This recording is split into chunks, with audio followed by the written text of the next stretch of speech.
Hello বন্ধুরা, অনিতা রান্নাঘরে তোমাদেরকে স্বাগতম। আমি আজকে নতুন রেসিপি নিয়ে ফিরে এসেছি। আমি আজকে বানাবো লোট্টা মাছ। কিভাবে বানাই তোমরা দেখো। আমি এখানে লোট্টা মাছ নিয়েছি 500 গ্রাম, ভালো করে কেটে পরিষ্কার করে ধুয়ে নিয়েছি। আমি এখানে এখন স্বাদ মতো লবণ দিয়ে দেব,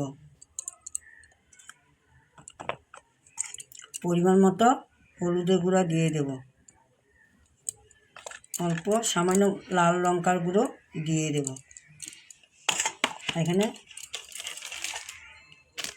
কালারের জন্য আমি কাশ্মীরি মরিচের গুঁড়া দিয়ে দিলাম।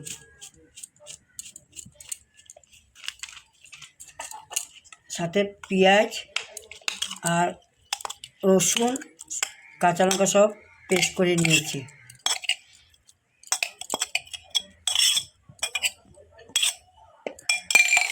মিঠা তেল দিয়ে দিলাম, পরিমাণ মতো দিয়ে দিলাম।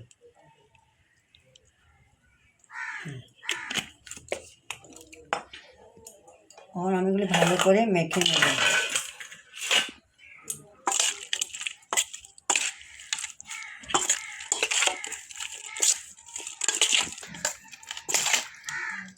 আমি 5 মিনিট মেখে রেখে দেব। এখন আমি কড়াই বসিয়ে দিলাম। আমার কড়াই গরম হয়ে গিয়েছে।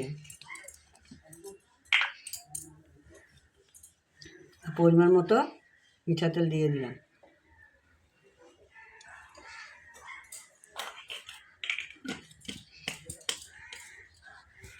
মিনিট হয়ে গেছে। আমি এখন লোট্টা মাছগুলি ভালো করে বানিয়ে নেব। দেখেন আপনারা।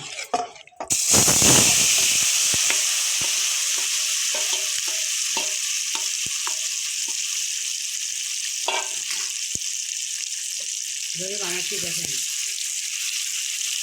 এখানে জল দেওয়া যাবে না, মাছের থেকে জল বেরিয়ে যাবে। টমেটো নিয়েছি, কেটে কুচি কুচি করে কেটে দিয়ে দিলাম।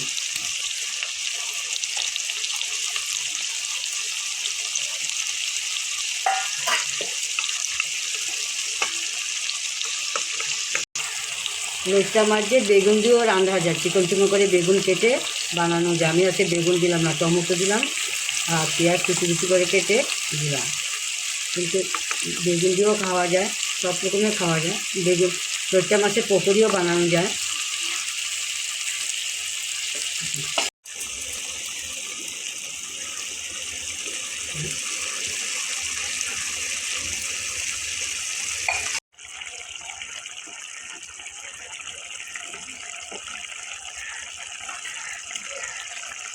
সামান্য মিঠা তেল একটা দিয়ে দিলাম।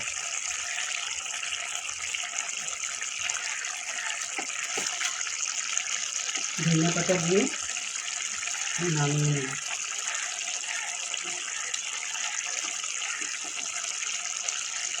দেখো বন্ধু বান্ধবীরা কিরকম হয়েছে।